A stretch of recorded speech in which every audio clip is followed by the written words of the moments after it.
ஆயிடுச்சுங்க.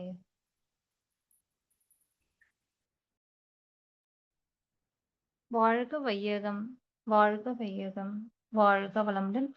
குரு வாழ்க, குருவே துணை. இக்கட்டுரையின் தலைப்பு வான்காந்தம் மற்றும் ஜீவகாந்தம். இதில் நாம் சிந்திக்க இருப்பது காந்தம் மற்றும் வான்காந்தம், காந்த அலை, காந்த தன்மாத்திரைகள், ஜீவகாந்தம், மனம். இக்கட்டுரையின் நோக்கம்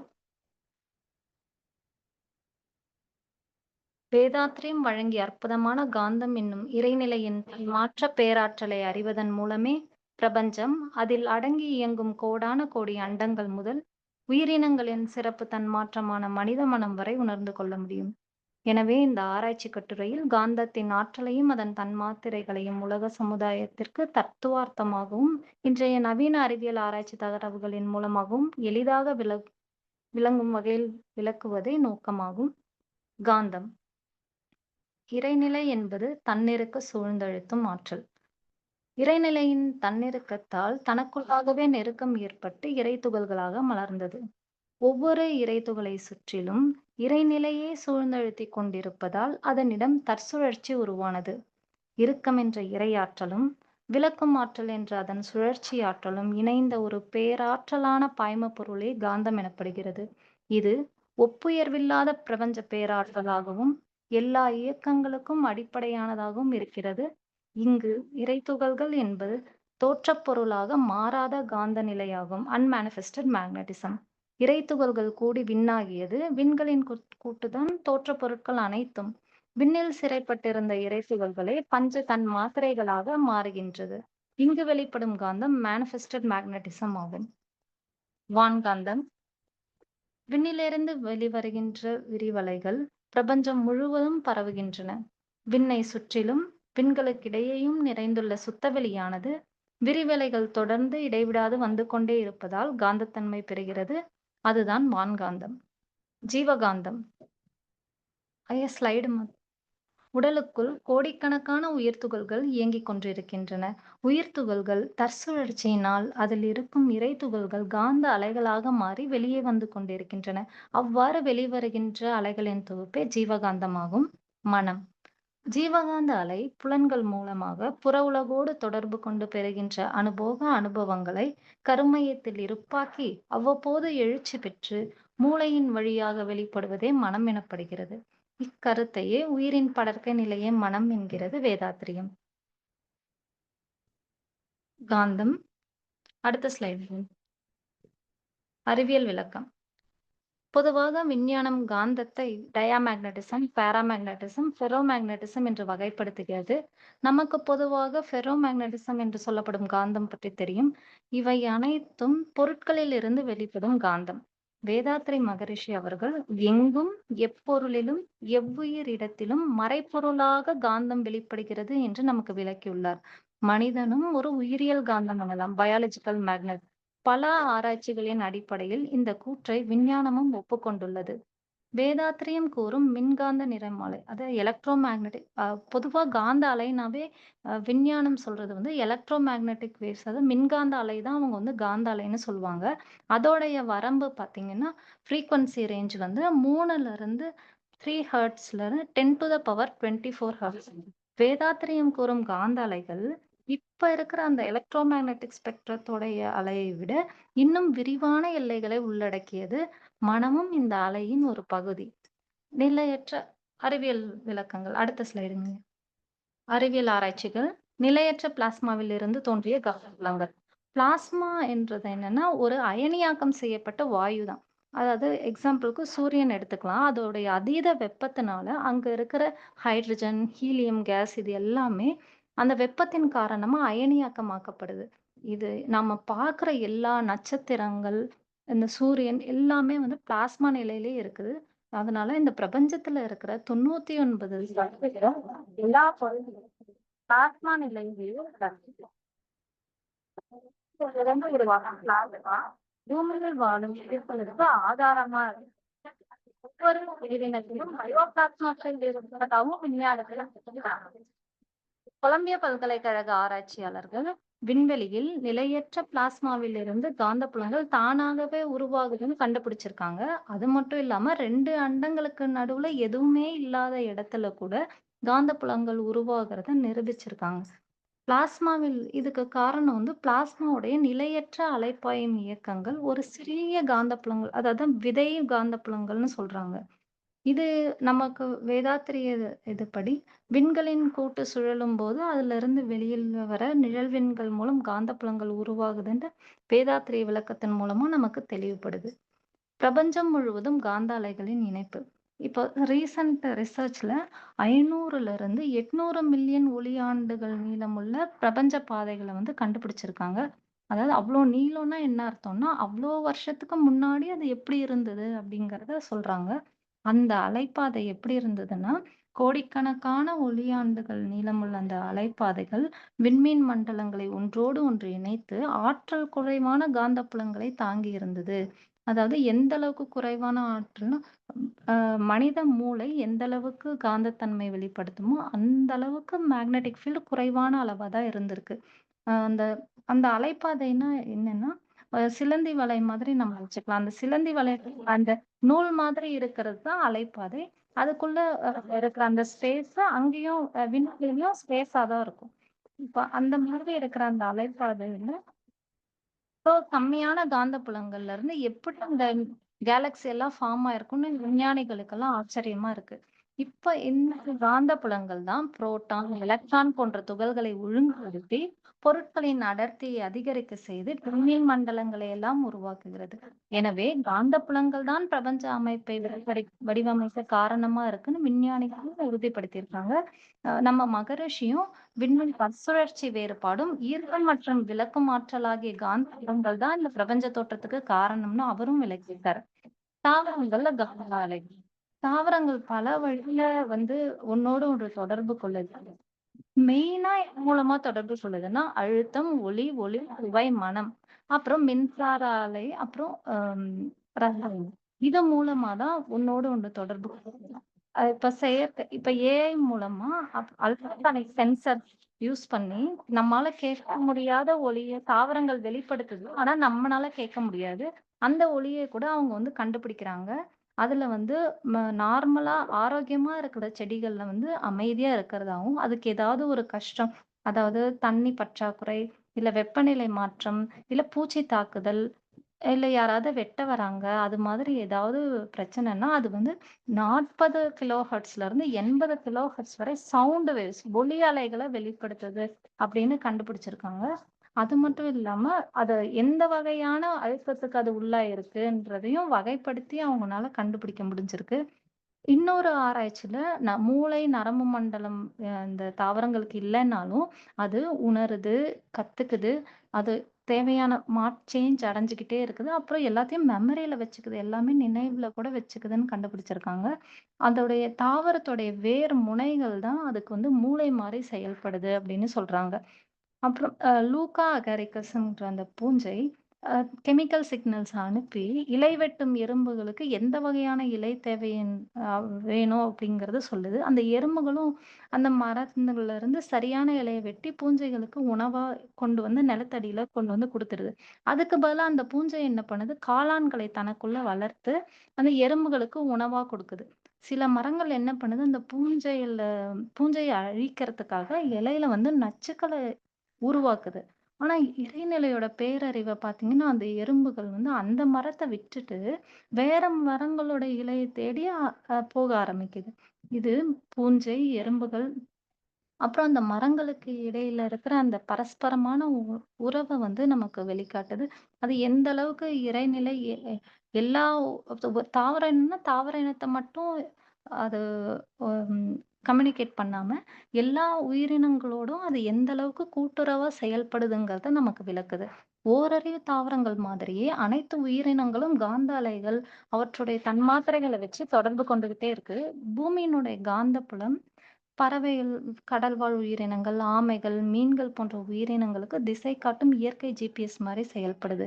இதுக்கு காரணம் வந்து காந்த உணர்வுக்கு நம்ம கிரிப்டோகுரோம் அப்படிங்கிற புரோட்டீன் வந்து அ இ இந்த காந்த உணர்வுக்கு ஒவ்வொரு உயிரினத்திலயும் காரணமா இருக்குன்னு 2025ஆம் ஆண்டு CERN ஆய்வுகள் வந்து உறுதிப்படுத்தியிருக்காங்க.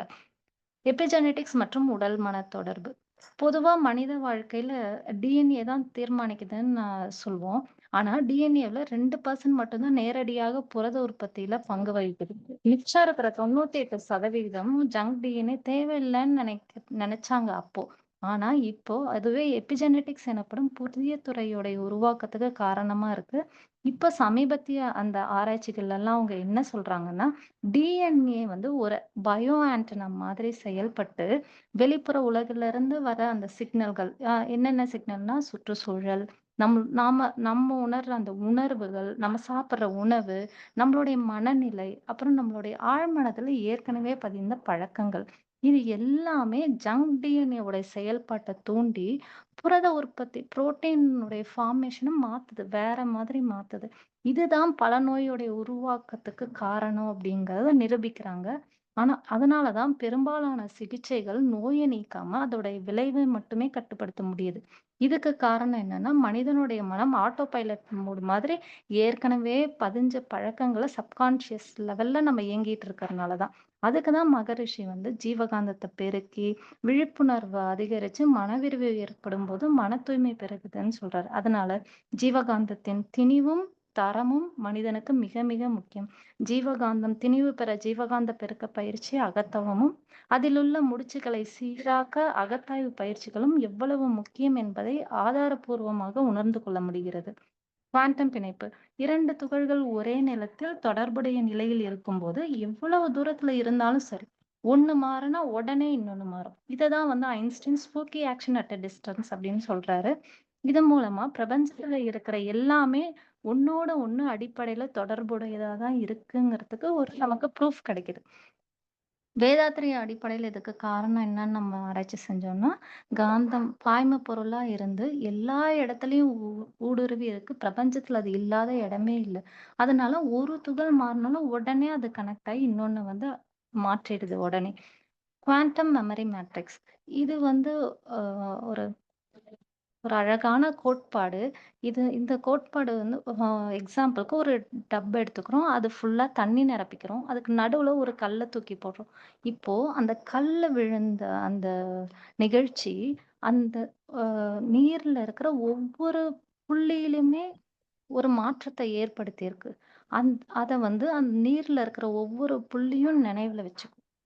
அது அந்த வைப்ரேஷன ஒவ்வொரு புள்ளியும் உணரும். அதே மாதிரி இந்த ஸ்பேஸ் முழுக்க நினைவு செல்களால் ஆனது அப்படின்னு சொல்ற கோட்பாடு தான் இது. அந்த நினைவு செல்கள்னா மெமரி செல்ஸ். இது என்ன பண்ணும்னா, இந்த காந்த அலைகள் இந்த செல்லுல போய் தகவல பதிய வச்சு பாதுகாக்குது. இந்த நினைவு செல்ல சேமிக்கப்பட்ட தகவல் திரும்பவும் எந்த இழப்பும் இல்லாம நம்மனால மீண்டும் கொண்டு வர முடியும். இந்த கோட்பாட்டால் ஒவ்வொரு அசைவும் பிரபஞ்சத்தின் வான்காந்தத்தில் பதிகின்றது என்ற வேதாத்திரிய கூற்று நிரூபிக்கப்படுகிறது. அடுத்த ஸ்லைடுங்க. காந்த அலைகளின் பயன்பாடு. இப்போ பிளாஸ்மா ஜெனரேட்டர் சூரியன்ல எப்படி அந்த பிளாஸ்மா தானாகவே உருவாகுதோ, அதே மாதிரி செயற்கையா நம்ம உருவாக்குறதுக்கு பேரு தான் வந்து பிளாஸ்மா ஜெனரேட்டர். அங்க நடக்கிற நியூக்ளியர் ஃபியூஷன் ரியாக்ஷன நம்ம வந்து பூமியில டோகாமாக் ஃபியூஷன் டெஸ்ட் ரியாக்டர் யூஸ் பண்ணி பிளாஸ்மாவ காந்தப்புலங்கள் மூலமா கட்டுப்படுத்தி, அதுல நியூக்ளியர் ஃபியூஷன் ஏற்படுத்தி நம்ம வந்து மின்சாரத்த தயாரிக்கிறோம். இது மூலமா சுற்றுச்சூழல பாதிக்காத அதிகமான ஆற்றல பெற முடியும். காந்த அலைகள அடிப்படையா கொண்டு இன்னைக்கு பல டெக்னாலஜி மெடிக்கல் ஃபீல்ட்ல வந்துருச்சு. அதுல இஇஜி, எம்ஆர்ஐ, எம்இஜி அது மாரி நெறைய கருவிகள் வந்து கண்டுபிடிச்சிருக்காங்க. அதுக்கப்புறம் டிரான்ஸ்கிரானியல் மேக்னெட்டிக் ஸ்டிமுலேஷன் சொல்லப்படுற அந்த சிகிச்சை மூலமா காந்த அலைகளை பயன்படுத்தி மனநிலையும் சமநிலைப்படுத்த முடியுது. அப்புறம் மூளையோடைய வயதை குறைக்கும் ஆராய்ச்சிகளும் இன்னைக்கு நடந்துகிட்டு இருக்கு. இது மூலமா காயக்கல்ப பயிற்சியுடைய முக்கியத்துவமும் நமக்கு வந்து விளங்குது. அப்புறம் மேக்னெட்டோ தெரபில மேக்னெட்டிக் ஷீஷர் தெரபிங்கிறது மன அழுத்தத்த வந்து நமக்கு குறைக்கிற ஒரு சிகிச்சை முறை. இதுல வந்து பக்க விளைவு குறைந்து பாதுகாப்பா இருக்கும். நான் இன்வேசிவ் தெரப்பின்னா ஒரு சின்ன கீறல், ஒரு ஊசி கூட இல்லாம காந்த அலைகளை பயன்படுத்தி பாதுகாப்பா உடம்ப குணப்படுத்துற முறை தான் வந்து நான் இன்வேசிவ் தெரப்பி. அப்புறம் mRNA அ அந்த தொழில்நுட்பத்த யூஸ் பண்ணி தடுப்பூசிகள் வந்து ரஷ்யால கண்டுபிடிச்சிருக்காங்க. ரீசென்ட்டா என்ட்ரோமெக்ஸ்ங்கிறது. இது வந்து 48 நோயாளிகளுக்கு நடத்தப்பட்ட சோதனையில 100% வெற்றி. அதுக்கப்புறம் புற்றுநோய் வளர்ச்சி 60லேருந்து 80% வரை குறைஞ்சது நம்ம வந்து ரிசல்ட் ப்ரூவ் பண்ணியிருக்காங்க. Cancer therapy, regenerative medicine, remote therapy அது மாரியான சிகிச்சைகளையும் காந்த அலைகளுடைய பயன்பாடு வந்து எண்ணற்றதா இருக்கு. அடுத்தது காந்த தத்துவத்தை உணரும்போது, நாளை உலகம் இப்படி இருக்குங்கிறத நாங்க உள்ளுணர்வா உணர்றோம். காந்த நிலை உணர்ந்தால் நாளை உலகம் வேதாத்திரிய வழியில் அமைதியாக, சமாதானமாக வாழும். நாடுகள் இனி எரிபொருளுக்காக போராட மாட்டார்கள். ஏன்னா, பிரபஞ்ச காந்த ஆற்றல் முடிவில்லாமல் கிடைச்சுக்கிட்டே இருக்கும். போர், சண்டை, சுரண்டல் இது எல்லாமே கடந்த கால வரலாறு மாதிரி பேசுவாங்க. மனிதன் வந்து இயற்கையோடும், சமுதாயத்தோடும் ஒற்றுமையா இருப்பாங்க.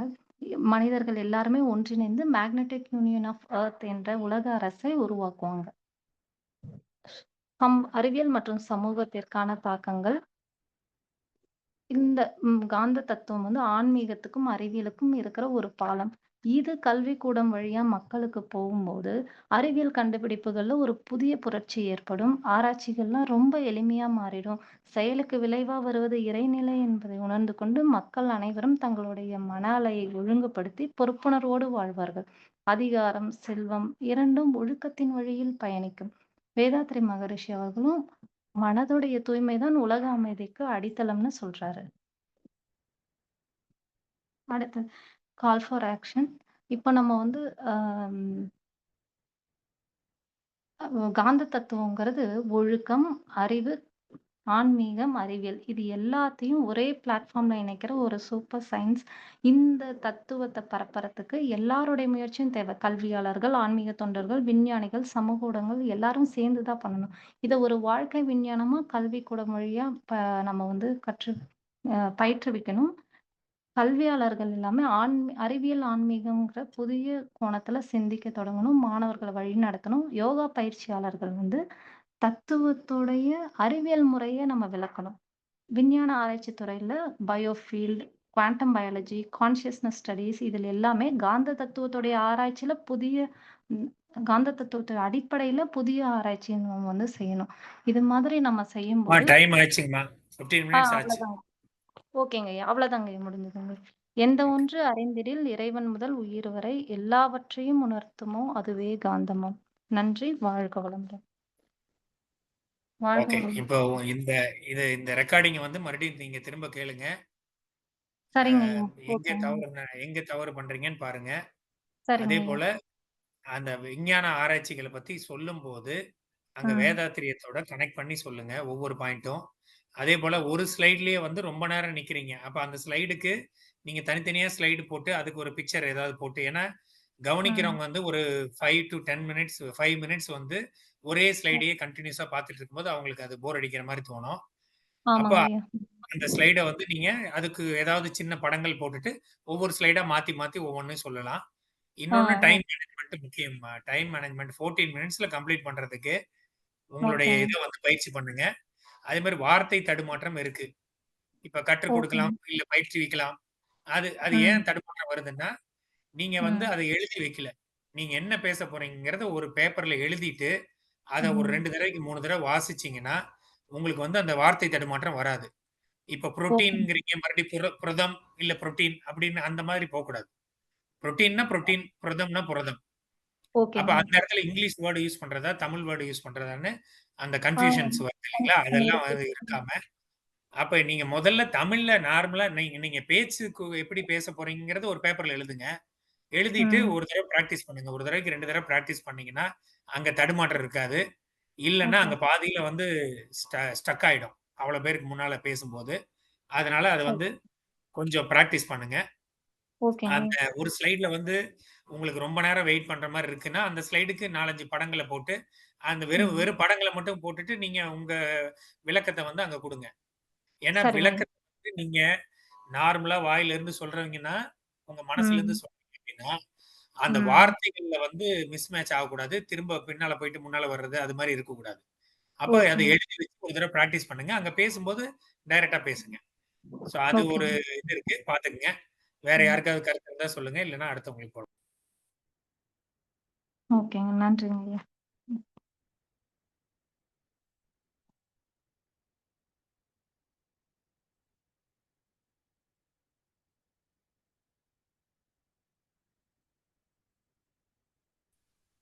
ஓகே. அடுத்தது யாருங்கம்மா? அடுத்து நெக்ஸ்ட்டு சசிகலா சசி பாரியா? ஆமாங்க ஐயா. ஆமாங்க சசிகலாவா? ஐயா.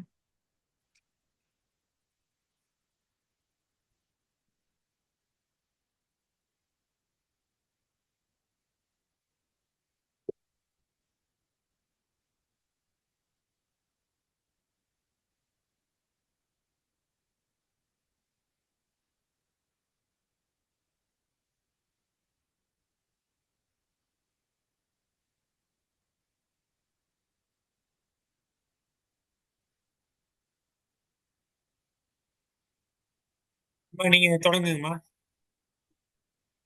நன்றிங்க ஐயா. தலைப்பு ஜீவகாந்தம். உரையின் நோக்கம்.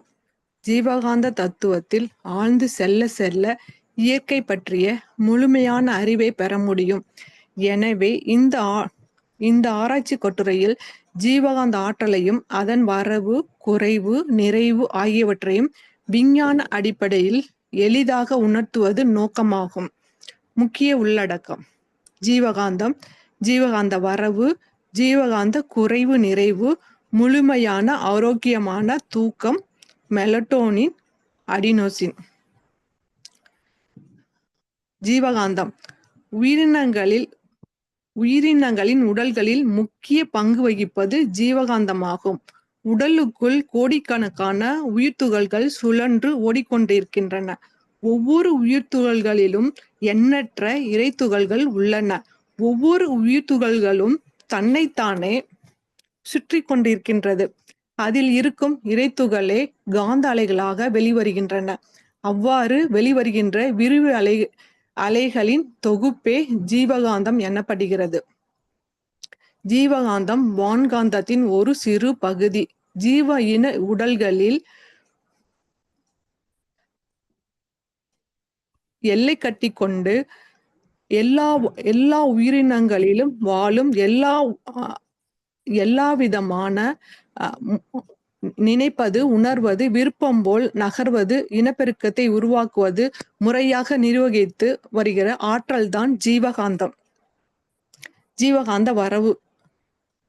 மனித உடலுக்கு ஜீவகாந்த ஆற்றல் 4 வழிகளில் வருகிறது. உணவு மற்றும் நீரிலிருந்து, காற்றின் மூலமாக, வான்கோள்களிலிருந்து அலைகளாக, பூமியின் மையத்தில் ஏற்படுகிற கதிரியக்கம் மூலமாக கிடைக்கிறது.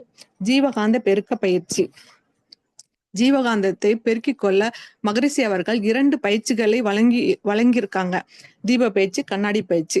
பயிற்சி மூலம் நாம ஜீவகாந்தத்தை பெருக்கிக் கொள்ளவும் முடியும், சேமித்து வைத்துக் கொள்ளவும் முடியும். ஜீவகாந்த குறைவு நிறைவு. மனித உடல்ல உற்பத்தியாகும் ஜீவகாந்த ஆற்றல் உடல் இயக்கம், மன இயக்கம் என்று 2 வகையில செலவாகிக் கொண்டே இருக்கிற 2 இயக்கம் ஒரே நேரத்துல இயங்க வேணும்னா போதுமான ஜீவகாந்தத்துல அழுத்தம் இருக்கணும். ஜீவகாந்தத்துல அழுத்த குறைவு ஏற்பட்டா பருவுடல் இயக்கம் மாத்திரம் இயங்கும். மன இயக்க பிரிவான ஆற்றல் பற்றாமையினால அது சோர்வடையும். இந்த சோர்வு தான் தூக்கமாக மாறுகிறது.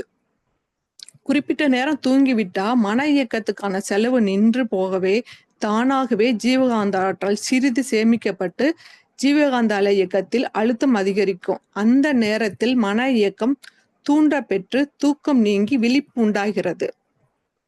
பாடல். தூக்கத்தின் தன்மை. மனித உடலில் இருக்கும் மின்சாரத்தை மாத்திரைகள் 100 என கணக்கு கொள்வோம். இது ஞான களஞ்சிய பாடல் விளக்கம். உடல்ல உள்ள மின்சார மாத்திரைகள் 100 என்றா தினமும் உணவால நமக்கு வர்றது 16. உடல் இயக்கத்துக்கு 12 செலவாகும், மன இயக்கத்துக்கு 6 செலவாகும். ஒரு நாள் செலவு 18, வரவு 16. இந்த இரண்டு குறைவை தூக்கம் சமன் செய்யும். தூக்கத்தை மகரிஷி ஜீவகாந்த சேமிப்பு என்றே கூறுகிறாங்க. மனித உடலானது தெய்வீக ஆற்றல் நிறைந்த பேரறிவின் மூலம் வடிவமைத்து கட்டப்பட்ட இந்த உடல் பராமரிப்பது, பாதுகாப்பது, போற்றுவது இதுதான் உண்மையான இறை வழிபாடு.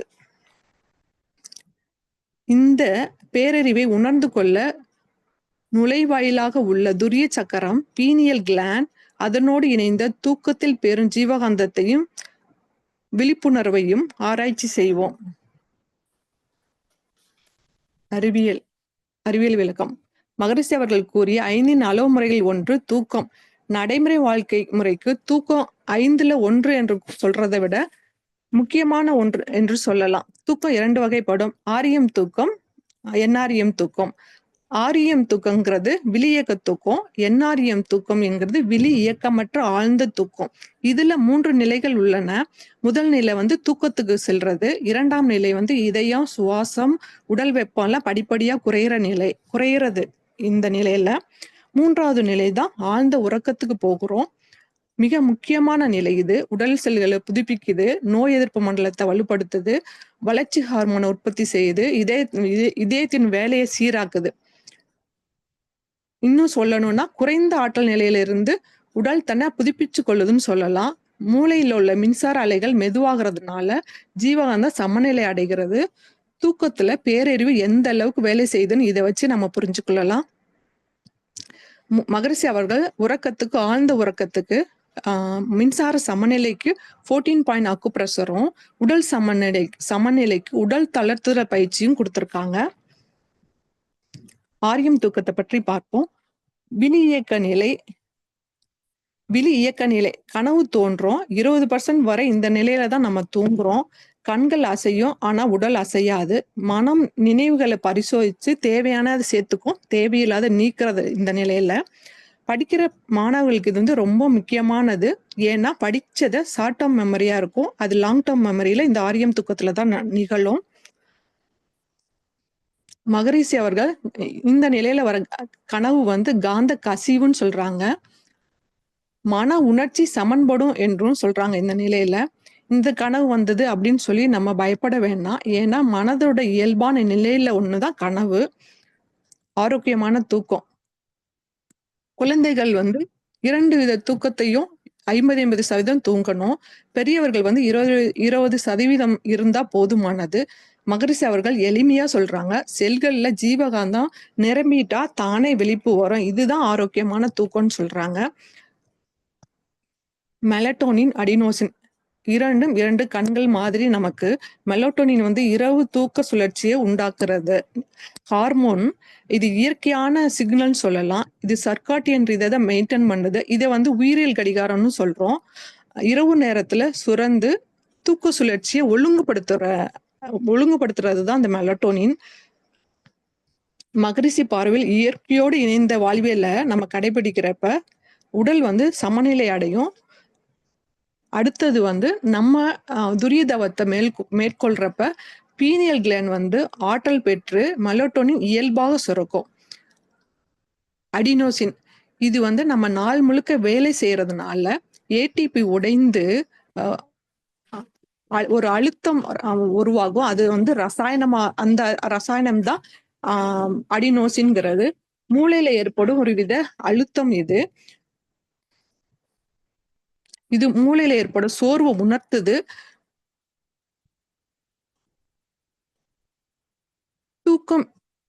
தூங்கியதும் சோர்வு உணர்த்துது, தூங்கியதும் மூளை புதுப்பிக்கப்படுது. வேதாத்திய பார்வையில அளவு முறையோட உள்ள தூக்கம் ஆற்றல் சேமிப்பு அடினோசினை இயல்பா குறைக்கிறது. புதிய ஆராய்ச்சி டோங்கி பல்கலைக்கழகம் சைனாவில் ஒரு ஆராய்ச்சி பண்ணியிருக்காங்க. என்னன்னா மூளையில உள்ள நியூரானுக்கும் கண்ணாடிக்கும் தொடர்பு உள்ளது அப்படின்னு. கண்ணாடி தெரப்பி மருத்துவத்துறையில ஒரு நுட்பமான தெரப்பியா இருக்கு. நோயாளிய கண்ணாடிக்கு முன்ன உட்கார வச்சு ஒரு கைகள் நோயுற்றிருந்ததுன்னா அந்த கையை பின்னாடி வச்சுட்டு ஆரோக்கியமான கைகளை கண்ணாடி முன் பார்க்க வைக்கிறப்போ நோயுற்ற கை குணமடையுது. இது எப்படி அப்படின்னா, நம்ம கண்ணாடி பயிற்சியில ஜீவகாந்தத்தை செல்களுக்கு அளிக்கிற மாதிரிதான் நோய் நீங்குது. கண்ணாடி பயிற்சியில ஜீவகாந்தத்தை நாம் சேமித்து பிறருக்கு நோய் நீங்க பாசஸ் தருகிறோம். மகரிஷி அவர்கள் நோய் நீங்க விஞ்ஞானத்திற்கு எடுத்துரைக்கும் அடுத்த படிநிலையாக எனக்கு தோன்றுகிறது. அடுத்து ஒளி சிகிச்சை. குறைந்த அளவிலான ஒளியை உடலுக்கு செலுத்தி சர்க்காட்டியன் ரிதம் மற்றும் ஹார்மோன்களை சீராக்க முடியும். காலை நேரத்துல நீல ஒளியும் அது விழிப்புணர்வுக்கும் கவனத்துக்கும், இரவுல சிகப்பு ஒளிய உடலுக்கு செலுத்தி தூக்கத்தை வர வைக்கிறது விஞ்ஞானம். மகரிஷி அவர்கள் வழங்கிய தீப பயிற்சி காலையில் ஒருவேளை செய்தாலே தூக்க சுழற்சி எளிதாக நம்ம பெற்றுவிடலாம் ஜீவகாந்தத்தின் மூலம். உள்ளுணர்வு. இருப்பாக உள்ள ஜீவகாந்தம் 100% என்றா அளவுல தினம் தினம் படிப்படியா குறைந்து ஜீவகாந்த குறைவே நோயாக மாறுது. உணவுல பெறும் ஜீவகாந்தத்தையோ தூக்கத்துல பெறும் ஜீவகாந்த சேமிப்பையோ ஒன்றால ஒன்று சரி கட்ட முடியாது. வாரம் நாட்கள்ல 5 மணி நேரம் தூங்கி கொண்டோம், வார இறுதியில 10 மணி நேரம் தூங்கியும் சரி கட்ட முடியாது. அன்றே ஜீவகாந்தத்துல நம்ம முழுமையடைய வேணும். இச்செயல் கவனம் செலுத்தாம விஞ்ஞானம் கவனம் செலுத்துவதை விட்டுவிட்டு குறைவான ஜீவகாந்தத்தை எவ்வாறு சரி செய்வதே என்பது தொடர்கிறது. இது என் மனதில் தோன்றிய கருத்து. வேதாத்ரி மகரிஷி அவர்கள் வலியுறுத்துறது என்னன்னா, நாம் முழுமையான ஜீவகாந்தத்தோட பயணிக்கணும், குறைவான ஜீவகாந்தத்துல இல்ல அப்படிங்கிறத வலியுறுத்துறாங்க. முழுமையான ஜீவகாந்தத்துடன் வாழ கற்றுக்கொள்ள வேண்டும் என்று வலியுறுத்துறாங்க. என் மனதுல தோன்றது இன்னொரு பாயிண்ட்னு கூட சொல்லலாம். 98% லெஸ் தான் 2% அப்படிங்கிறது. எப்படின்னா 98% நம்ம ஜீவகாந்தம் நம்ம உடம்புல இருக்கு, 2% தூக்கத்துல நம்ம பெறுறோம் அப்படின்னா அந்த பெறத நம்ம எவ்வளவு முக்கியம்னா அந்த 98% முழுமை அடையறதுக்கு இந்த 2% ஜீவகாந்தம் உதவுது அப்படிங்கிறது எனது இறுதி கருத்தா நான் நிறைவு செய்து கொள்றேங்கய்யா. இன்னும் 2 பாயிண்ட் இருக்குங்க, அதை நான் முழுமைப்படுத்திட்டு அடுத்த இதுல நான் நிறைவு செய்கிறேங்க. வாழ்க வளமுடன்.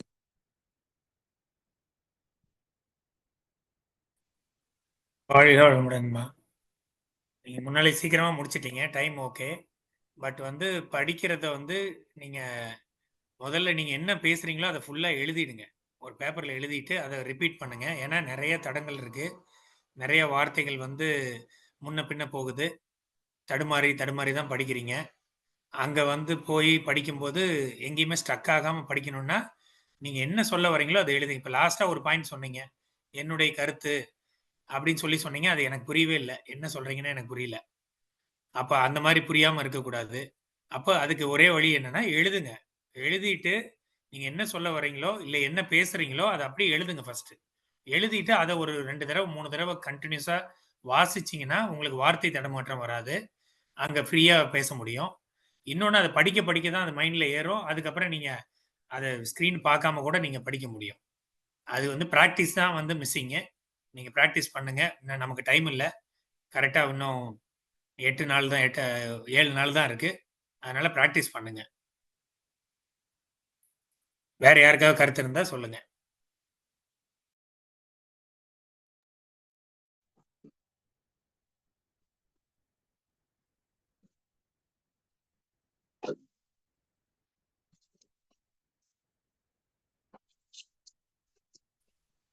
அதுதாங்கம்மா, காந்தம் டீம் 2 பேருமே நீங்க என்ன பேச போறீங்களோ அதை எழுதுங்க. எழுதிட்டு அதை திரும்ப ரிப்பீட் பண்ணி படிச்சு பாருங்க. வாய்ஸ் மெசேஜ் போடுங்க. ஒருத்தருக்கு ஒருத்தர் மாத்தி வாய்ஸ் மெசேஜ் போட்டுங்க உங்க டீம்ல. அங்க போகும்போது தெளிவா இருக்கணும். அதே மாதிரி நீங்க என்ன பேச வர்றீங்கிறது உங்களுக்கு தெளிவா இருக்கணும். அந்த இடத்துல தடுமாற்றம் இருக்கக்கூடாது. என்ன பேசினாலும் சரி, அந்த தடுமாற்றம் இல்லாமல் தெளிவாக அந்த வார்த்தைகள் முன்ன பின்ன போகாம தெளிவா பேசுறதுக்கு பிராக்டிஸ் பண்ணுங்க. டைம் இல்ல, அதனால பிராக்டிஸ் பண்ணுங்க. ஆல்ரெடி பேரெல்லாம் கொடுத்தாச்சு, நேம் அங்கேயும் கொடுத்தாச்சு, அங்க ஸ்கெடியூலும் அனுப்பியாச்சு. அதனால இனி ஒன்றும் பண்ண முடியாது. So you have to be careful. அதை நீங்க திரும்ப படிச்சீங்கன்னா மட்டும்தான் அந்த பிராக்டிஸ் வரும். அதனால ஏனோ தானன்னு எடுக்காம கொஞ்சம் சின்சியரா பிராக்டிஸ் பண்ணுங்க. வாழ்க வளமுடன். அடுத்த டீம் தியானம் டீம்ல யாருங்கம்மா பேசுறீங்க? வித்யாலட்சுமி ஐயா எஸ் வாழ்வன். சந்திராங்கய்யா சரி, எதுனாலும் ஓகே, அவங்களே வேணாலும் பேசிட்டு.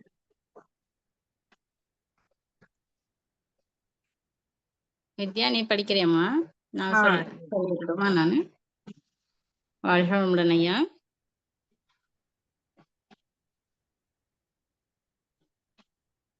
ஐயா வாழ்க வளமுடன்.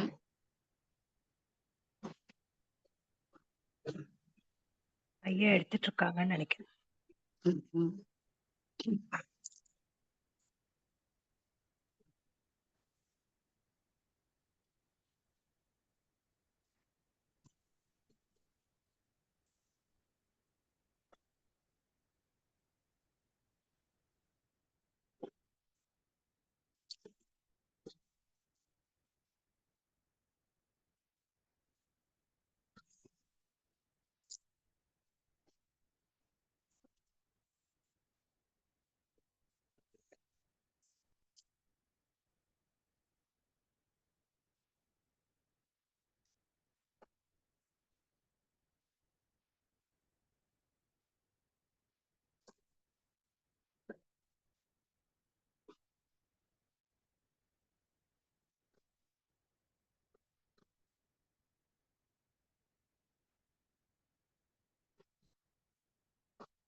அம்மா ஸ்டார்ட் பண்ணிக்கீங்க. ஐயா ஸ்டார்ட் பண்ணிட்டோங்களா? ஸ்டார்ட் பண்ணுங்க. வாழ்க வையகம், வாழ்க வையகம், வாழ்க வளமுடன். குரு வாழ்க, குருவே துணை. அறிவியல் அரங்கம் தவ ஆய்வுக்குழுவில் உள்ள அனைத்து நிலை பேராசிரியர்களுக்கும் வணக்கம் கூறி எனது உரையை தொடங்குகிறேன். சிந்தனைக்கு நான் எடுத்துக்கொண்டுள்ள தலைப்பு வேதாத்ரி மகரிஷி அவர்கள் அருளிய தவங்கள் மற்றும் அன்றாட வாழ்வில் தாக்கங்கள். இவற்றை பற்றி பார்க்க இருக்கோங்க. பொருளடக்கம்: எளிய முறை குண்டலினி யோகம், வேதாத்ரி மகரிஷி அவர்களின் 9 வகையான தவங்கள், அறிவியல் விளக்கம், தவத்தின் பயன்கள், உள்ளுணர்வு விளக்கம், சமுதாய தாக்கங்கள், செயற்பாட்டிற்கான அழைப்பு, இவற்றை பற்றி சிந்திக்க இருக்கிறோம். முன்னுரை: அருட்தந்தை வேதாத்ரி மகரிஷி அவர்களின் தவங்களையும் அவற்றின் அறிவியல் பூர்வமான நன்மைகளையும் உலகிற்கு தத்துவ ரீதியாகவும் நவீன விஞ்ஞானத்தில் நடத்தப்படும் ஆராய்ச்சிகளை பகுப்பாய்வு செய்தும் ஒருங்கிணைத்து உலக சமுதாய சேவா சங்கம் சார்பாக உலக மக்களுக்கு கொண்டு சேர்ப்பது இக்கட்டுரையின் நோக்கமாகும். உயிர் மேல மனம் வச்சு தியானம் செய்யற முறையை சித்தர்கள் அவங்க மொழியில குண்டலினி யோகம்னு சொன்னாங்க.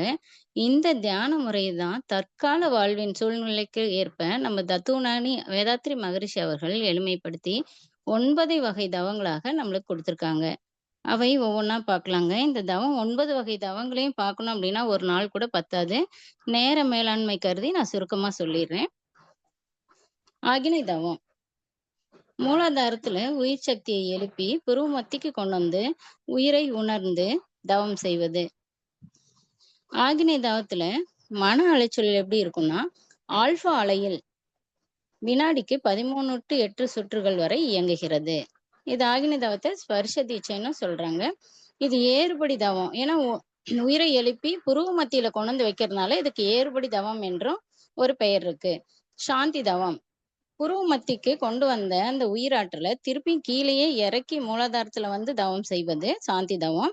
இது இறங்குபடி தவம்னு ஒரு பெயர் சொல்றாங்க. துரிய தவம்: உயிர் மையத்தை தலை உச்சிக்கு கொண்டு வந்து உச்சியிலேயே கவனிச்சு செய்யறது துரிய தவம். துரிய தவத்துல மனமானது ஆல்பா அலையில வினாடிக்கு 13-8 சுற்றுக்கள் வரை நிலைத்து நிற்கிறது. இங்க ஆகினை தவத்துல 13-8 இருக்குங்க. அது ஆசிலேஷன்ல வரும். துரிய தவத்துல நிலைத்து நிற்பதனால இது நிலைபேற்று தவம் சொல்லலாம். சகசிராதார தவம் என்றும் கூறப்படுகிறது. துரியாதீத தவம்: மனதை உடலிலிருந்து வெளியே கொண்டு வந்து பிரபஞ்சம் வரை விரித்து அதுக்கு மேலும் பிரபஞ்சத்திற்கு மேலுள்ள சுத்தவெளியோட இணைத்து தவம் ஏற்றுவது. பிரபஞ்சத்துல மனம் தீட்ட அலையில வினாடிக்கு 7 to 4 சைக்கிள் பர் செகண்ட்ஸ்ல இருக்கு. சுத்த வெளியில மனமானது டெல்டா அலையில் 3 to 1 சைக்கிள் பர் செகண்ட்ல இருக்கு. நார்மலா பாத்தீங்கன்னா 3 to 1 அப்படிங்கிற போது கோமா ஸ்டேஜ்னு வந்துரும். ஆனா நம்ம துரியாதீத தவத்துல மனம் வந்து விழிப்பு நிலையிலேயே இருக்குது. பஞ்சேந்திரிய தவம். பஞ்சேந்திரிய தவம் என்பது தோல், நாக்கு, மூக்கு, கண், காது என்ற 5 புலன்களையும் கட்டுப்படுத்தி மனதை வந்து அமைதிப்படுத்தி அப்படி செய்யற ஒரு தவமாகும். இது வந்து ஜீவகாந்த சேமிப்பு ஏற்படுகிறது இந்த தவத்துல. பஞ்சபூத நவகிரக தவம். பஞ்சபூத நவகிரக தவம்ங்கிறது பஞ்சபூதங்களான நிலம், நீர், நெருப்பு, காற்று, விண் ஆகியவற்றின் மீது மனம் வைத்தும் சூரியன், புதன், சந்திரன், வியாழன், சனி, ராகு, கேது ஆகிய நவகோள்கள் மீது மனதை வைத்தும் தவம் செய்கிறது. 9 மைய தவம். உடலுக்குள் உள்ள மூலாதாரம், சுவாதிஷ்டானம், மணிப்பூரகம், அநாகதம், விசுக்தி, ஆகினை, துரியம் என்ற 7 மையங்களிலும் உடலுக்கு வெளியே வந்து மனதை விரித்து பேரியக்க மண்டலம் வரைக்கும் மனதை விரித்து அதற்கு மேலும் சுத்தவெளி என்ற 2 மையங்களிலும் தவம் ஏற்றுவது. நித்தியானந்த தவம். உடல் முழுவதும் நம்ம ஜீவகாந்த ஆற்றலை நன்கு கவனிக்கிறது. இது நித்தியமும் ஆனந்தமாக இருக்கிறதுக்கு நித்தியானந்த தவம் உதவுகிறது. இறைநிலை தவம். நம்ம எங்கிருந்து வந்தோம்? இறைநிலையில இருந்து தான் வந்தோம். அதை உணர்ற தவம் தான். இறைநிலையோட நம்ம கலக்க விடுவது நம்ம மனதை. அப்போ அந்த இறைநிலையோட கலக்கும் போது மனிதன் வந்து நான் என்ற உணர்வு வந்து மறைஞ்சிரும். எல்லாமே அங்க மூலத்துல இருந்து வந்ததுனால நாம் என்ற உணர்வு கிடைக்கிறது. இப்ப 7 சக்ரா சொன்னேன் இல்லைங்களா? மூலாதாரம். மூலாதாரம் வந்து நிலத்தோடு தொடர்புடையது. அதுல செக்சுவல் கிளான்ஸ் எல்லாம் நன்கு இயக்கம் பெறுகிறது. சுவாதிஷ்டானம் அட்ரினல் கிராண்ட் இயக்கம் பெறுகிறது. இது நீருக்குரிய மையம். மணிப்பூரகம் வந்து கணையம் நன்கு இயக்கம் பெறுகிறது. நெருப்புக்குண்டான மையம். அநாகதம் வந்து தைமஸ் சுரப்பி நன்கு இயக்கம் பெறுகிறது. இது காற்றுக்குண்டான மையம். விசுக்தி வந்து தைராய்டு, பாராதைராய்டு கிளான்ஸ் நன்கு ஆக்டிவேட் ஆகிறது. அது விண்ணுக்குரிய மையம். ஆகினையில வந்து பிட்யூட்ரி கிளாண்ட் நன்கு இயக்கம் பெறுகிறது. துரியத்துல பீனியல் கிளாண்ட் நன்கு இயக்கம் பெறுகிறது. இது உடல் மன இயக்கத்திற்கு உதவுகிறது. அறிவியல் ஆராய்ச்சி மற்றும் ஆதாரங்கள். டிஜிட்டல் தியானம் மற்றும் செயலிகள்.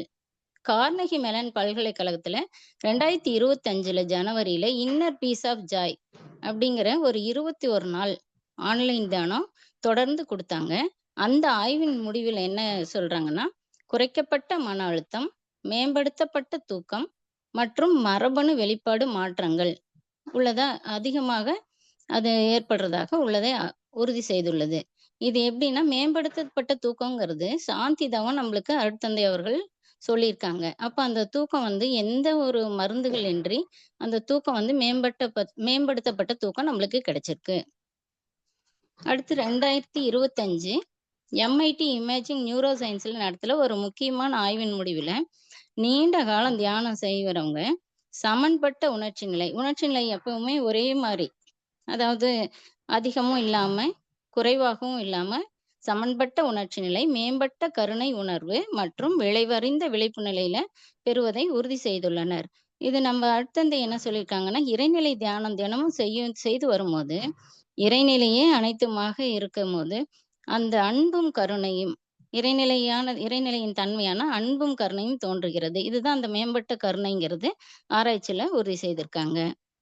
2024-25 ஹார்வர்ட் யூனிவர்சிட்டி மற்றும் மசாசூசெட்ஸ் ஜெனரல் ஹாஸ்பிட்டல் இணைந்து நடத்திய ஒரு ஆய்வின் முடிவுல ஆய்வின் போது 3135 பேரை வந்து தியானத்துக்கு தொடர்ந்து அவங்க வந்து பங்கேற்கிறாங்க. அப்போ அந்த தியானம் செஞ்சவங்கள்ல 45% பேருக்கு எந்த விதமான மருந்துகளுமே கொடுக்காம மனநிலையில குறிப்பிடத்தக்க மாற்றம் ஏற்படுவதை கண்டறிந்துள்ளார்கள். நம்ம வேதாத்ரி மகரிஷியின் தவங்களை தொடர்ந்து செய்யும் போது மன அலைச்சூழல் குறைகிறது. அப்ப மனநிலையில் மாற்றம் வருகிறது அப்படின்னு சொல்லியிருக்காங்க.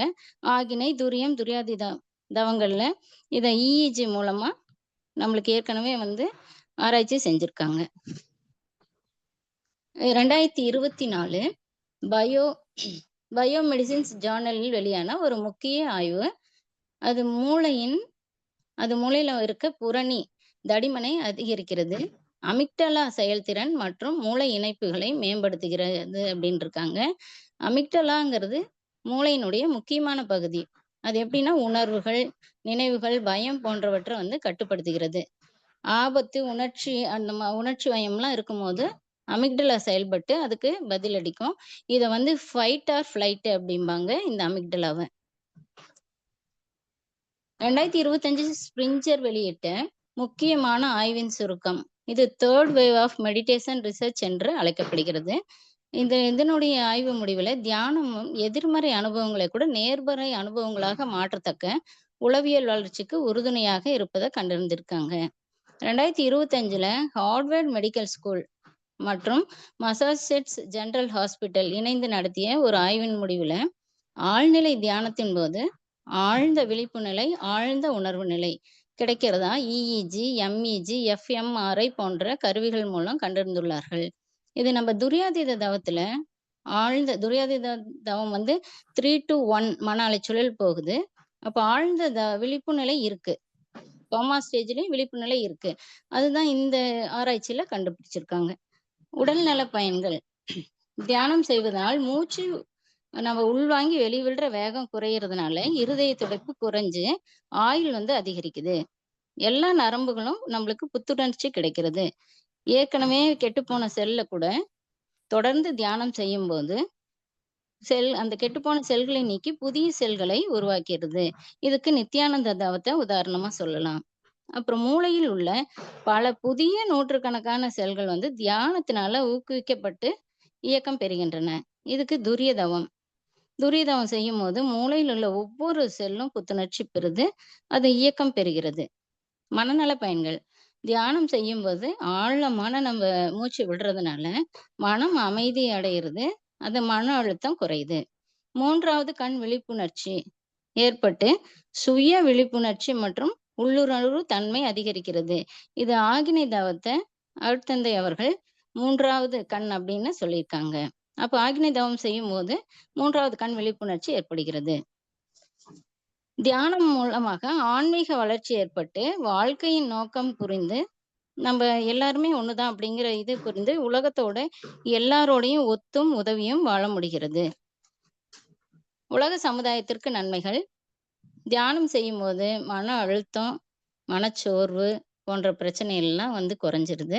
மன இயக்கம் வந்து சீரடைகிறது. நம்ம தனி மனிதனுடைய திறன் வந்து மேம்படுகிறது. சமூகத்துல மெயினான காரணம் எல்லாருக்கும் மனநல சிக்கல், அது தீர்க்க வந்து வழிவகுக்கிறது. மன சிறப்பு மற்றும் விழிப்புணர்வு.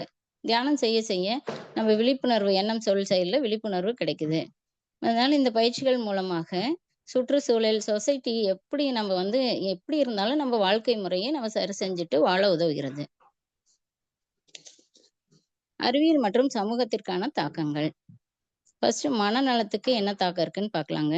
தவத்தினால் வந்து இன்னைக்கு நம்ம எல்லாமே, இந்த உலகமே வந்து மாயையில தான் இருக்கு. எந்த பக்கம் போனாலும் எல்லாமே மாயை தான். அதுல சிக்கிக்காம எண்ணம் சொல் செயல்ல விழிப்பு நிலையில இருந்து செயல்பட உதவுகிறது.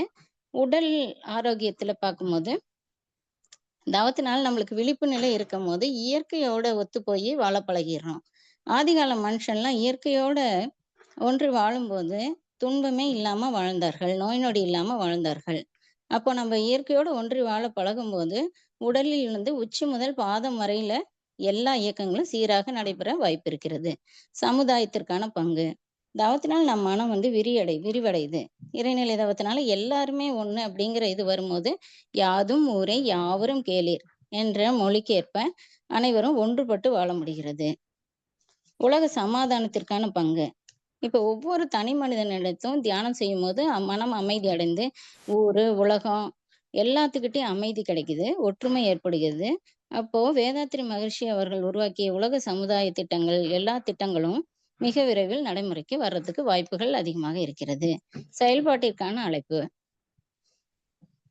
கல்வியில பாத்தீங்கன்னா பள்ளிகளில் வந்து குழந்தை அந்த 10 பருவத்துல இருந்து நம்ம மனவளக்கலையை மாணவர்கள் கொண்டு சொல்லும் போது மெயினா அந்த ஸ்கூல்ல என்ன நடக்குது அப்படிங்கும் போது எதிர்பாலினத்தின் மேல ஒரு கவர்ச்சி ஏற்படும். இப்ப தியானம் குடுக்கும்போது, அந்த கவர்ச்சி வந்து ஹார்மோன் சேஞ்சஸ் வந்து இயற்கை தான் அப்படின்னு அவங்க வந்து உணர்ந்துட்டு, வேறு வழிகளில கவனம் செலுத்தாம, படிப்புல முழு கவனமும் செலுத்தி, எதிர்காலத்துல ஒழுக்கமுடைய மாணவர்களும் ஆக உருவாகவும், அவர்களுடைய லட்சியத்தை அடையவும் வழிவகுக்கிறது.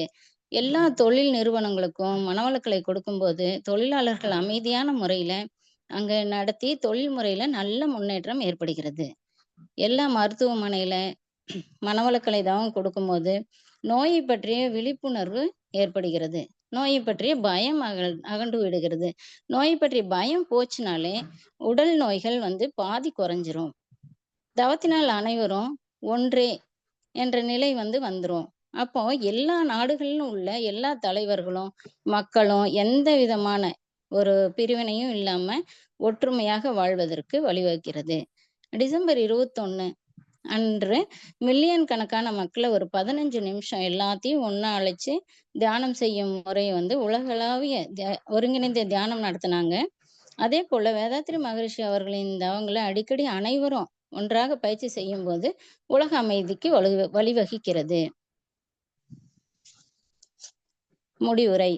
உலக நாடுகள்ல வெவ்வேறு வகையான தவங்கள் மக்கள் செஞ்சாலும், அருட்தந்தை மகரிஷி அவர்கள் கொடுத்துள்ள அனைத்து வகையான தியானமும் பாமர மக்கள் முதல் கொண்டு எளிமையா நம்ம கற்றுக் கொடுக்கவும் முடிகிறது. அவங்களும் கத்துக்கிட்டு செயலுக்கு கொண்டு வர முடியும்.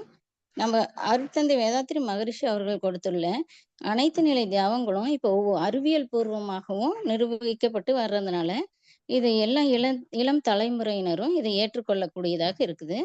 உலக மக்கள் அனைவரும் 9 வகையான தவங்களையும் போதனை மார்க்கமாக இல்லாம சாதனை மார்க்கமாக கற்றுத் தேர்ந்து வாழ்க்கையில் வெற்றியும் மகிழ்ச்சியும் மனநிறைவும் பெற்று வாழ்வோமாக. வாழ்க வையகம், வாழ்க வையகம், வாழ்க வளமுடன். வாய்ப்பளித்த அனைத்து நல் உள்ளங்களுக்கும் நன்றி. வாழ்க வளமுடன்.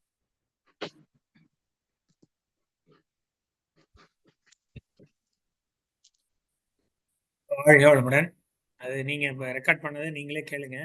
எங்க வந்து தவறுகள் வருதுன்னு பார்த்து அதை திருத்திக்கங்க. 15 மினிட்ஸ்ல முடிச்சிட்டீங்க.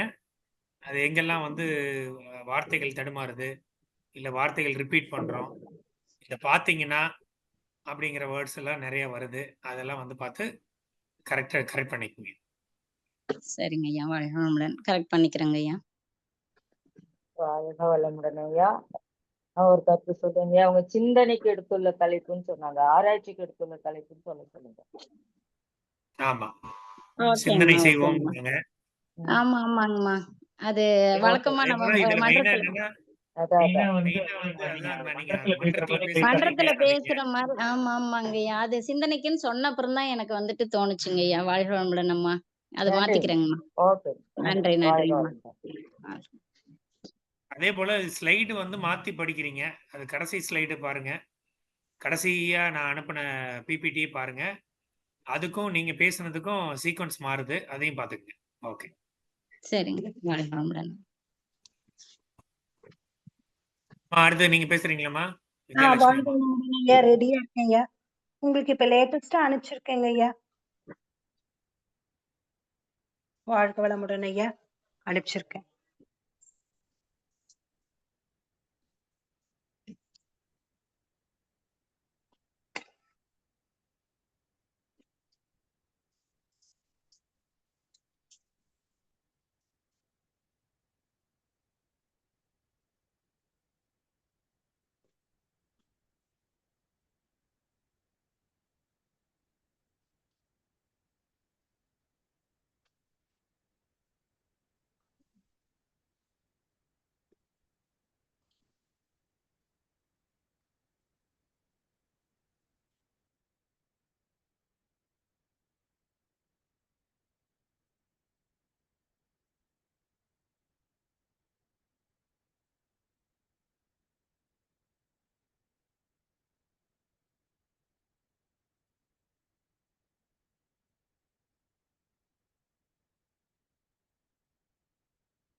பேச ஆரம்பிங்கம்மா.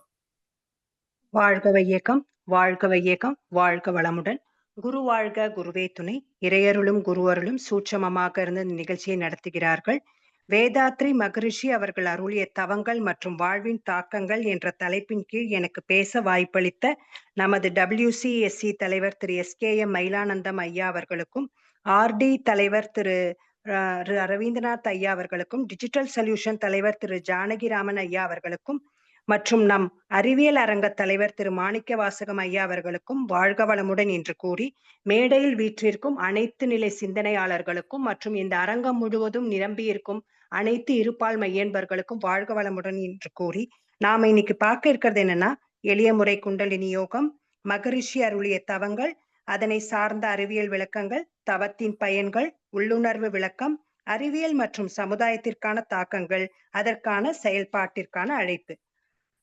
மெய்ஞானம் இல்லாத விஞ்ஞானம் குருடன், விஞ்ஞானம் இல்லாத மெய்ஞானம் நொண்டி என ஐன்ஸ்டீன் சொல்வது போல் இல்லாமல், மகரிஷி அவர்கள் மெய்ஞானத்தோடு விஞ்ஞானத்தையும் இணைத்து எல்லோராலும் ஏற்றுக்கொள்ளும்படி தந்துள்ளார். அதன் ஒரு பகுதியாக அவர் அளித்துள்ள தவங்கள், அதற்கேற்றவாறு இன்றைய நவீன விஞ்ஞான அறிவியலில் அதற்கான சில சான்றுகளை பகுப்பாய்வு செய்து நம் உலக சமுதாய சேவா சங்கம் சார்பாக அனைத்து நிலை மக்களுக்கும் கொண்டு சேர்ப்பதே இக்கட்டுரையின் நோக்கமாகும்.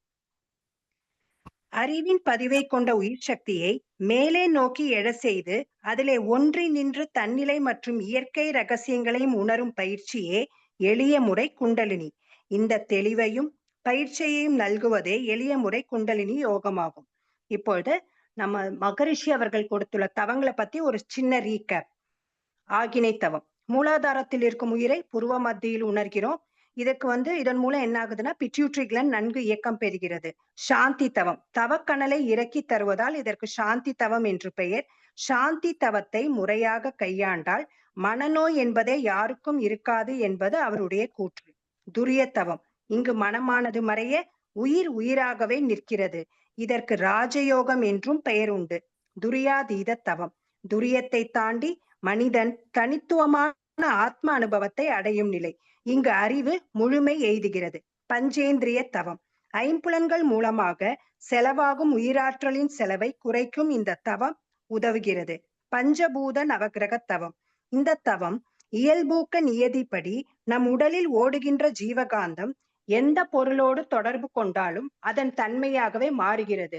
இப்ப நம்ம இந்த பஞ்சபூத நவகிரக தவம் செய்யும் வருவதால இந்த பஞ்சபூத நவகிரகத்து மூலியமா கிடைக்கக்கூடிய அனைத்து நன்மைகளும் நமக்கு இந்த தவம் மூலியமா கிடைக்குது. அடுத்தது 9 மைய தவம். இந்த தவத்தின் மூலம் உடலில் அமைந்துள்ள 7 நாளமில்லா சுரபிகளும் சிறப்பாக முறையில் செயல்பட உதவுகிறது. மற்றும் பிரபஞ்சம், சுத்தவெளி என இரு மையங்களிலும் தவம் ஏற்றும் போது இறைநிலையோடு இணையக்கூடிய தன்மை நமக்கு இந்த தவத்து மூலியமா கிடைக்குது. நித்யானந்த தவம், கருமையத்தில் மையம் கொண்டுள்ள ஜீவகாந்தத்தை உடலில் உள்ள அத்தனை செல்களுக்கும் செலுத்தப்படுவதால் உடல் முழுவதும் ஜீவகாந்தம் தடையில்லா ஓட்டத்தை அடைகிறது. இறைநிலை தவம், இறைநிலையிலிருந்து மனிதன் வந்த வரலாற்றை உணர்ந்து மனதை இறைநிலையோடு கலக்க விடுவதே இத்தவத்தின் சிறப்பு. அடுத்து மன அலைச்சூழலை பற்றி ஒரு சிறு குறிப்பு. சாதாரணமா மனுஷங்களோட மனம் எப்படி இருக்குன்னா, உணர்ச்சி நிலையில 14 to 40 ஹெர்ட்ஸ் வரைக்கும் இயங்கும். இதை நம்ம பீட்டா வேவ்ஸ்ன்னு சொல்லுவோம். தவம் செய்ய ஆரம்பிச்ச உடனே மன அலைச்சூழல் எப்படி இருக்குன்னா 8 to 13 ஹெர்ட்ஸ் வரைக்கும் இருக்கும். இப்ப இங்க என்ன ஆகும்னா, மனம் அமைதி பெறும், புலன் அடக்கம் பெறும். இன்னும் தவத்துல நம்ம விரியும் போது தீட்டா வேவ்ஸ் என சொல்லக்கூடிய 4 முதல் 7 ஹெர்ட்ஸ் வரை இயங்கும். இங்கு பிரபஞ்சம் விழிப்பு நிலை அடைகிறோம். இன்னும் நம்ம ஆழ்ந்து போக போக சுத்தவெளி எனும் இறைநிலையுடன் இணைக்க முடிகிறது. இங்க 1 முதல் 3 ஹெர்ட்ஸ் வரை இயங்கக்கூடியது. இப்ப ஒரு சின்னதா நம் உடலில் இயங்கக்கூடிய 7 மையங்கள் என்னெல்லாம்? மூலாதாரம், சுவாதிஷ்டானம், மணிப்பூரகம், அநாகதம், விசுப்தி, ஆகினை, துரியம். இதை நம்ம என்ன சொல்லலாம்னா, இந்த ஒவ்வொரு மையங்களிலும் ஒவ்வொரு கலர் சொல்லுவாங்க. அந்த கலரை நம்ம எதோட கம்பேர் பண்ணலாம்னா, வானவில்லில் உள்ள இருக்கிற விப்ஜிஆர் மாதிரி, அதாவது violet, indigo, blue, green, yellow, orange. வைலட்டுங்கிறது துரியத்துல ஆரம்பிச்சு ரெட்டுங்கிறது நம்மளுடைய மூலாதாரத்துக்கு வருது. இப்ப நம்ம என்ன பார்க்க போறோம்னா, தியானம் மூலியமா நம்ம உடல்ல என்னெல்லாம் நல்ல மாற்றம் ஏற்படுதுன்னு அறிவியல் ஆராய்ச்சியில கண்டுபிடிச்சிருக்காங்க. அத நம்ம மகரிஷி கொடுத்துள்ள தவங்களை செஞ்சா இன்னும் நிறைய நல்ல மாற்றங்கள் மிக விரைவில் கிடைக்கும் அப்படிங்கிறத ஒரு சில சான்றுகளை நம்ம இப்ப பார்க்க போறோம். அதுல ஃபர்ஸ்ட் ஹார்வர்ட் மெடிக்கல் ஸ்கூல் இவங்க என்ன சொல்றாங்கன்னா, தியானம் வந்து மன அழுத்தத்தை தூண்டும் ஹார்மோன்கள், அதாவது கார்டிசால்ங்கிற ஹார்மோனை வந்து குறையும் அப்படிங்கிறாங்க. இதுக்கு வந்து நம்ம வேதாத்ரி மகரிஷி அவர்கள் கொடுத்துள்ள 9 மைய தவத்தை சொல்லலாம். ஏன்னா அந்த கார்டிசால்ங்கிற இது வந்து எங்க இருக்குன்னா, அந்த அட்ரினல் கிளாண்டு தான் அந்த சுரபிய சுரக்குது. இப்ப அட்ரினல் கிளாண்டுங்கும் போது என்னது, நமக்கு சுவாதிஷ்டானத்துக்கும் நம்ம மூலாதாரத்துக்கும் நடுவுல இருக்கு. அப்ப நம்ம 9 மையம் செய்யும் போது ஸ்ட்ரெஸ் ஹார்மோன் மட்டும் இல்லாம ஒவ்வொரு மையத்துல இருக்கக்கூடிய அனைத்து நல்ல சக்திகளும் நமக்கு உடல்ல ஈஸியா கிடைக்குது. அடுத்தது மூளை அலைகள் மூலம் நேரடி அல்லாத தூண்டல். இப்ப தியானம் என்ன செய்யறாங்கன்னா, தியானம் செய்யும் போது டெல்டா மற்றும் தீட்டா அலைகளை உருவாக்குதுன்னு சொல்றாங்க. இது வந்து குரோத் ஹார்மோனையும் உருவாக்குது. அதே சமயத்துல நம்மளுடைய என்ன சொல்றது, உடலை வந்து தன்னைத்தானே சரி செஞ்சுக்குது. இப்ப குரோத் ஹார்மோன் வந்து எங்க நமக்கு கிடைக்கும்னா, நம்ம வேதாத்ரி மகரிஷி அவருடைய தவங்கள்ல பிட்யூட்ரி கிளாண்ட், அதாவது ஆகினை தவத்துல அந்த பிட்யூட்ரி கிளாண்ட் வந்து என்ன சுரக்குதுன்னா, சொமாட்டாட்ரோபின் அப்படிங்கிற ஒரு இது சுரக்குது.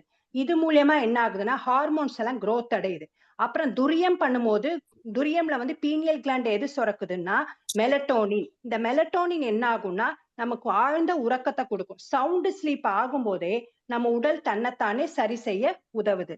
அடுத்தது நம்ம பார்க்கிறது ஒரு சமீபத்திய ஆய்வு கட்டுரையில சுவாதிஷ்டான சக்கரா மனித வாழ்வு, சுய வளர்ச்சி, உணர்ச்சி நிலை அப்படிங்கறத எல்லாத்தையுமே வெளியில எந்த சூழ்நிலை இருந்தாலும் அவங்க எல்லாத்தையுமே அக்செப்ட் பண்ணிட்டு எல்லாமே பாசிட்டிவா கொண்டு வர முடியுங்கிறத அவங்க கொண்டு வந்திருக்காங்க. அவங்க வந்து ஒரே ஒரு கிளாண்ட மட்டும்தான் சொல்லியிருக்காங்க.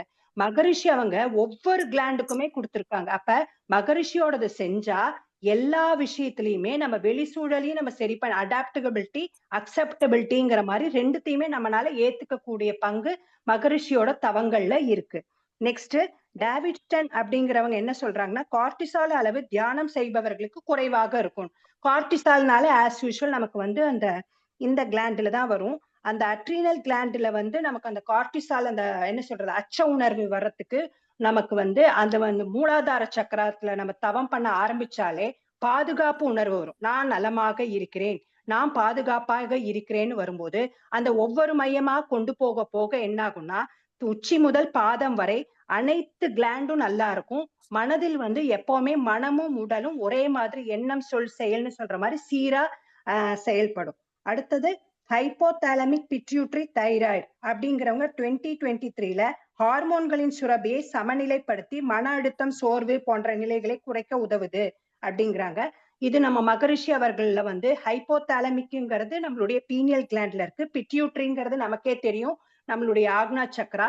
நெக்ஸ்ட் தைராய்டுங்கிறது நம்ம தைராக்சின், அப்ப விசுக்தின்னு சொல்லுவோம். அப்ப இந்த மூணுத்துக்கும் இணைக்கக்கூடிய ஆற்றல் இருக்கும் போது இந்த 3 சக்கராவையுமே நம்ம சரிப்படுத்துறதுக்கு நம்ம ஏற்கனவே சொன்னோம், இயல்பூக்க நியதி. நம்ம எதுல ஒன்றுல நம்ம வந்து மனம் ஜீவகாந்த மனம் ஒன்றுதோ அதன் தன்மையாவே மாறும். அப்ப அந்த இடத்துல நம்ம தவம் பண்ண பண்ண அதுல ஏதாவது சரி பண்ண வேண்டியது இருந்தா அது ஆட்டோமேட்டிக்கா சரி செய்யக்கூடிய ஆற்றல் நம்ம மனித உடலுக்கு இருக்கு. அடுத்தது ஹைப்போதாலமிக் பிட்யூட்ரி அட்ரீனல் ஆக்சிஸ் அப்படிங்கிறது வந்து என்னன்னா, இந்த ஹைப்போதாலமிக் ஆஸ் யூஷுவல் நமக்கு வந்து பீனியல், பிட்யூட்ரிங்கிறது நம்மளுடைய ஆக்னா சக்கரா, அட்ரீனல்ங்கிறது நம்மளுடைய சுவாதிஷ்டானம். அப்ப அந்த ஒவ்வொரு சக்கராசையுமே நம்ம சரி பண்ணும்போது ஸ்ட்ரெஸ் ஹார்மோன் சரியாகுது, growth ஹார்மோன் நல்லா வருது. நெக்ஸ்ட் நல்லபடியா தூக்கம் வரும்போது உடல் செல்கள் தன்னந்தனியா சரியாகுது. அப்புறம் நர்வ்ஸுக்கெல்லாம் உண்டான அந்த அட்ரீனல் கிளாண்ட் தான் அந்த நர்வ்ஸ் எல்லாம் ரெடி பண்ணுது. அப்ப நரம்புகள் சம்பந்தப்பட்ட ஏதாவது பிரச்சனை இருந்தா கூட இந்த அட்ரீனல் கிளாண்டுங்கிற கூடிய இந்த சுவாதிஷ்டான சக்கரா அந்த 9 மைய தவம் பண்ண பண்ண நமக்கு எல்லாமே சரியாயிடும்.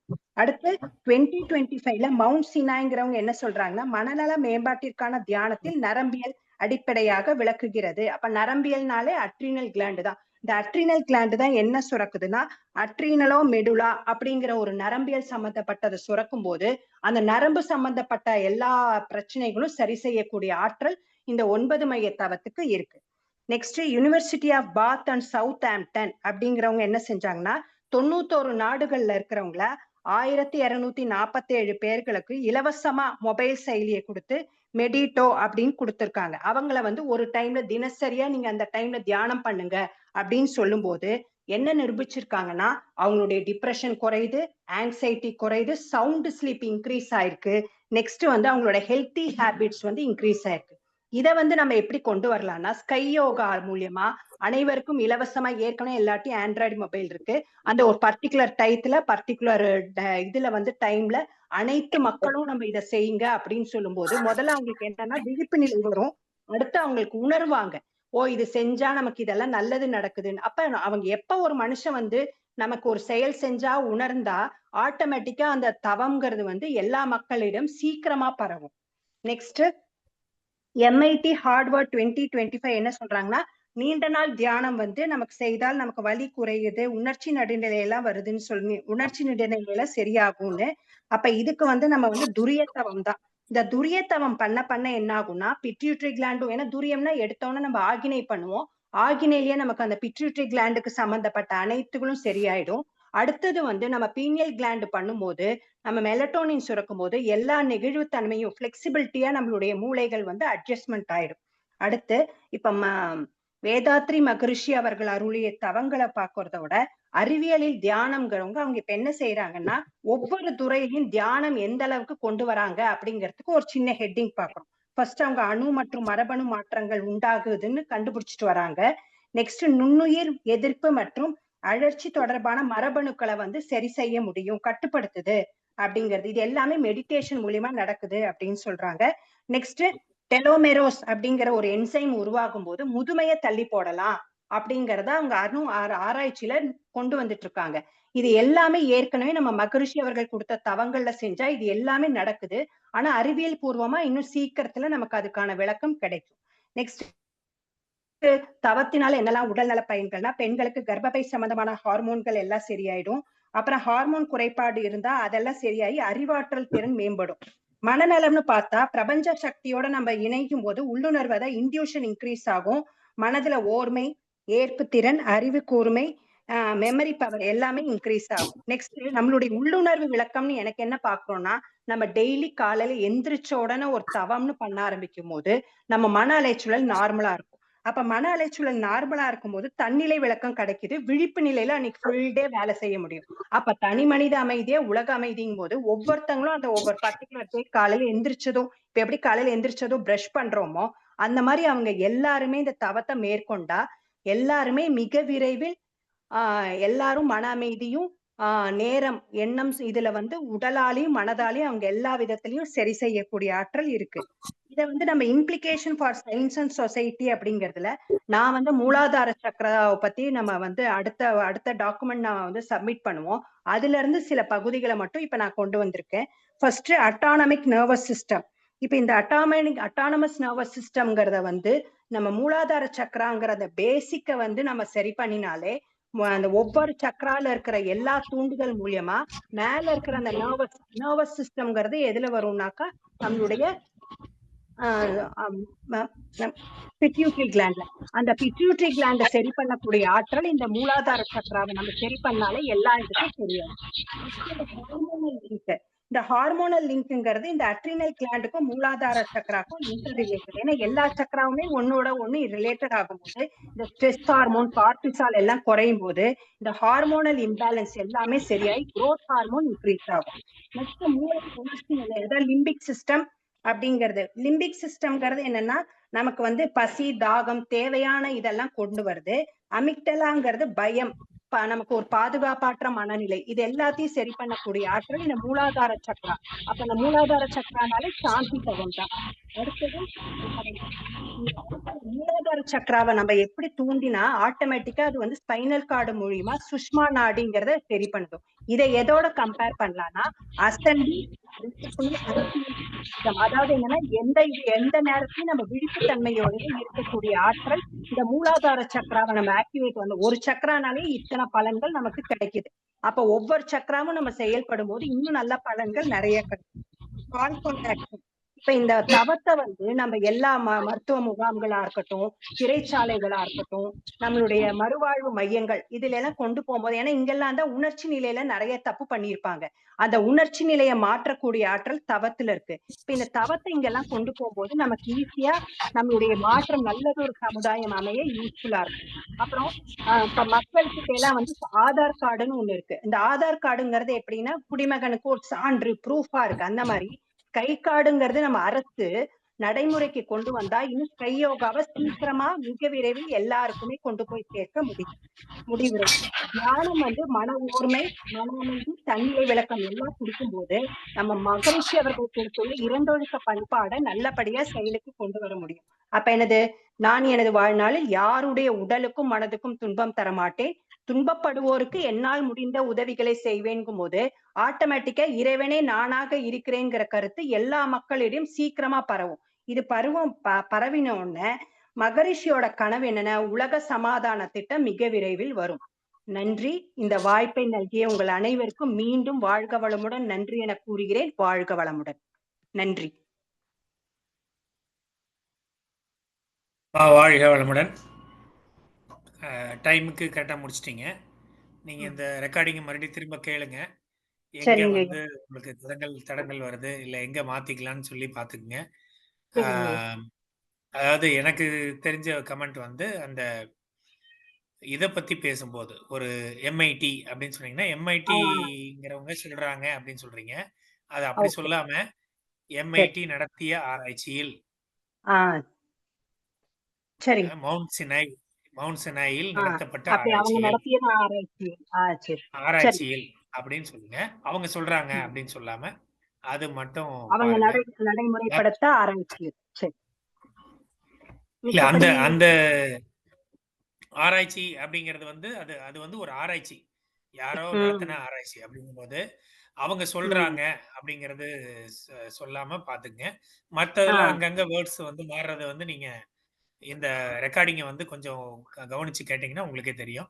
அது சரி பண்ணிக்கலாம். வேற யாராவது கருத்து இருந்தா சொல்ல. எல்லாருக்குமே ஒரு பொதுவான கருத்து, நம் வேதாத்திரி மகரிஷி நீங்க ஆராய்ச்சியாளர். சரிங்க. எல்லை கட்டினீங்கன்னாவே அதுக்கு நீங்க சொல்லிட்டீங்க, நம்ம கொண்டு வரேங்க. நாங்க அலசி ஆராய்ஞ்சல் இது சிறப்பா இருக்கு, இப்படி கொண்டு போங்க. நம்ம வேதாத்திரி நீங்க ஒரு போர்ஷன் நின்னுட்டு பேசுற மாதிரி ஆயிடும். சரிங்க, நீங்க சொன்னீங்க. எவ்வளவு மரியாதை கொடுங்க. நம்ம வேதாத்திரி மகரிஷி இந்த இது கூட ஜெனரலா நீங்க ஸ்கை கார்டுங்கிறத கார்டு யோகா கார்டுன்னு போட்டீங்கன்னா, ஏன்னா எல்லாத்துக்கும் பயன்படும். அப்ப நம்ம தேடுற மாதிரி வரும். சரிங்க. சரிங்க ஐயா. வாழ்க வளமுடன். அனைவருக்கும் நன்றி, வாழ்த்துக்கள். மீண்டும் நாளை காலை நாம் சந்திப்போம். அனைவருக்கும் நன்றி. வாழ்க வளம்.